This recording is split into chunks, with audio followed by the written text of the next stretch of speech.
ارشد شریف صاحب کے جسم سے جو دھات کا ٹکڑا نکلا ہے وہ ان کی موت کے بعد ان کے جسم میں ڈالا گیا تھا۔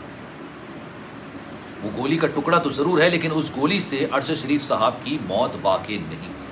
ارشد شریف صاحب کو 2 گولیاں ماری گئیں، ایک گولی ان کے جسم سے پار ہو کے نکل گئی اور ایک گولی سے ان کی موت واقع ہوئی۔ ایک گولی جو کہ ان کے جسم کو پار کر کے نکل گئی، دونوں گولیاں 4 فٹ یعنی 4 قدم، یہ میکسیمم فاصلہ ہے۔ بسم اللہ الرحمن الرحیم، السلام علیکم، آپ کو خوش آمدید۔ میں ہوں سلمان مرزا اور آپ دیکھ رہے ہیں میرا YouTube channel some up with Salman Mirza. بہت شکریہ جناب، یہ ویڈیو دیکھنے کے لیے آپ سبھی نے وقت نکالا ہے، تہہ دل سے میں آپ سب کا شکریہ ادا کرتا ہوں اور دعا ہے میری کہ آپ جہاں ہوں خیر و عافیت سے ہوں، صحت مند ہوں، تندرست ہوں۔ جناب 23 تاریخ کو پاکستان کے صف اول کے اینکر، انویسٹیگیٹنگ جرنلسٹ، شاندار قسم کے جرنلسٹ، بے دردی کے ساتھ ان کو قتل کر دیا جاتا ہے۔ ارشد شریف صاحب کو پاکستان سے کوسوں دور کینیا میں دارالحکومت نیروبی، اس سے کچھ فاصلے پر ایک ہائی وے ہے اور ہائی وے سے 22 کلومیٹر دور ایک فارم ہاؤس جاتے ہوئے یا فارم ہاؤس سے آتے ہوئے ایک گاڑی میں بے دردی کے ساتھ قتل کر دیا جاتا ہے۔ میں اس کو قتل اس لیے کہتا ہوں کیونکہ میں اس کو حادثہ ماننے کو تیار نہیں ہوں۔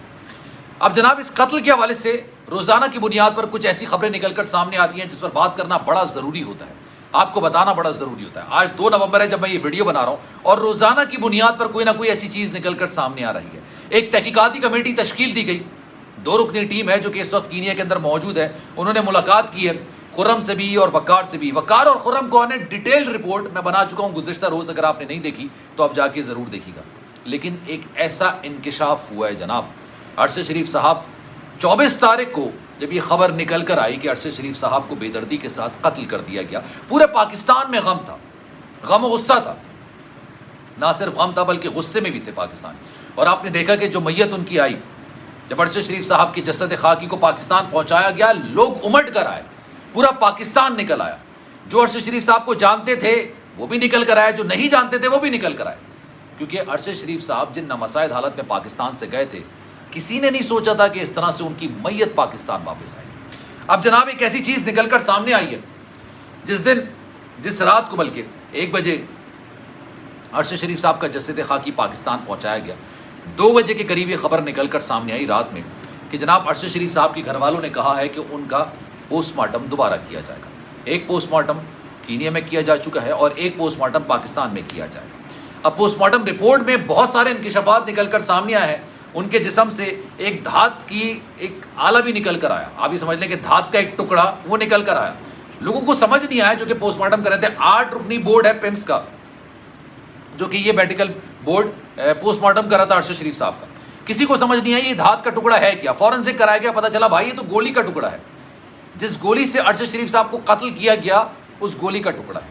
لیکن آپ کے ذہن میں، میرے ذہن میں سب سے پہلے یہ سوال ہے کہ آپ کے ذہن میں یہ سوال آتا ہے کہ پوسٹ مارٹم کینیا میں کیا جائے گا، بے دردی کے ساتھ قتل کر دیا گیا، خرم کو آج تک نہیں، مطلب آپ سمجھ لیں کہ اس کو خروش تک نہیں آئی۔ وقار ایک اپنی مرضی کی سٹوری سنا رہے ہیں، خرم اپنی مرضی کی سٹوری سنا رہا ہے، وہ نیروبی کی پولیس اپنی کوئی سٹوری سنا رہی ہے، کینیا کی حکومت اپنی کوئی کہانی سنا رہی ہے۔ مسٹیکن آئیڈینٹی کے چکر میں انہوں نے بندے کو مار دیا اور اس کے بعد پوسٹ مارٹم کیا گیا، لیکن دھات کا ٹکڑا نہیں نکالا۔ دنیا کی سب سے نااہل سے نااہل پولیس، دنیا کا سب سے نااہل سے نااہل ملک اگر کسی کا پوسٹ مارٹم کرتا ہے نا، سب سے پہلی ایسوپی ہوتی ہے کہ اس کے جسم سے وہ ٹکڑا نکالا جائے جس کی وجہ سے اس کی موت واقع ہے، اور وہ گولی کا ٹکڑا ہوتا ہے یقینی طور پر۔ اگر کسی اور چیز سے اس کا جان گئی ہے تو اس کو نکالا جاتا ہے۔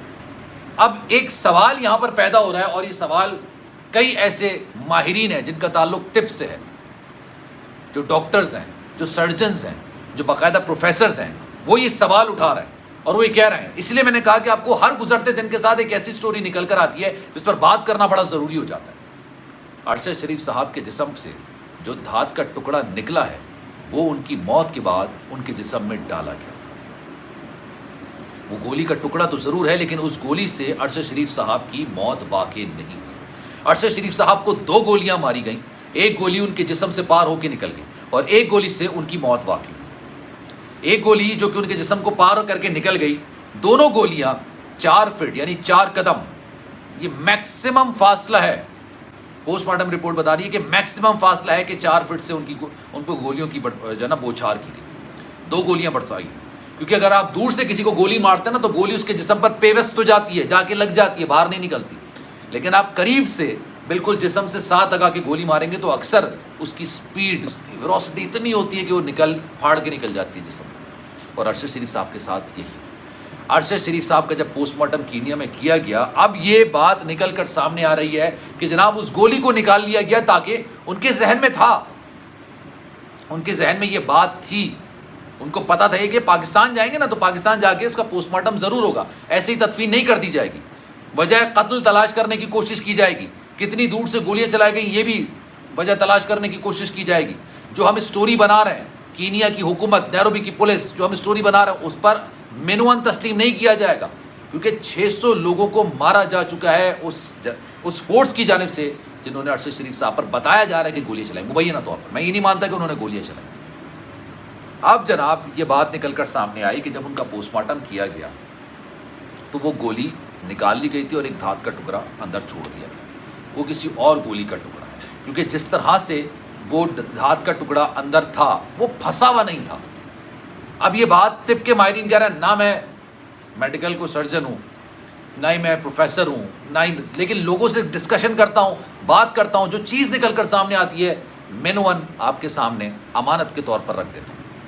جس گولی سے ارشد شریف صاحب کی موت ہوئی وہ گولی کینیا میں نکال لی گئی تھی. وہ گولی نکالنے کے بعد ایک دھات کا ٹکڑا جو کہ گولی کا ہی ہے اس کو اس طرح سے رکھا گیا کہ پتہ چلے کہ جب پاکستان میں پوسٹ مارٹم ہوگا تو اس گولی سے ان کی موت واقع ہوئی ہے، تاکہ تحقیقات میں رکاوٹ ہو سکے، تاکہ تحقیقات میں پتہ نہ چل سکے.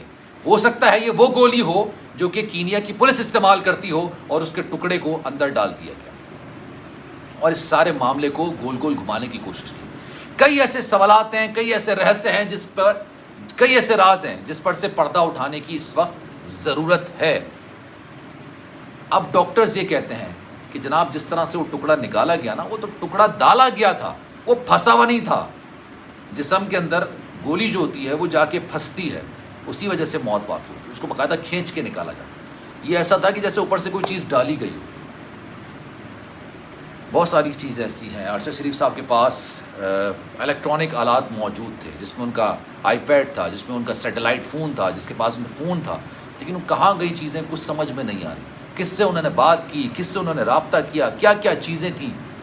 کئی ایسی باتیں ہیں جو کہ کہا جا رہا ہے آف دا ریکارڈ جب ان کو گولی لگی تو 30 منٹ تک وہ زندہ تھے، یہ پوسٹ مارٹم رپورٹ میں، اور اس 30 منٹ کے دوران انہوں نے کئی لوگوں سے رابطہ کرنے کی کوشش کی. کیوں خرم اس چیز کو چھپانے کی کوشش کر رہا ہے کہ اس نے رابطہ ارشد شریف صاحب نے اپنے آخری لمحات میں کس سے کیا تھا، کس سے فون پر بات کی تھی یا کس کو وائس نوٹ بھیجا تھا. ان تمام سوالوں کے جواب جاننا بڑے ضروری ہے. سلمان مرزا کو دیجیے اجازت. زندگی رہی، صحت رہی اور آپ کی دعائیں رہیں تو انشاءاللہ اگلی ویڈیو میں آپ سے پھر ملاقات ہوگی. خیال رکھیے گا اپنا. اللہ حافظ.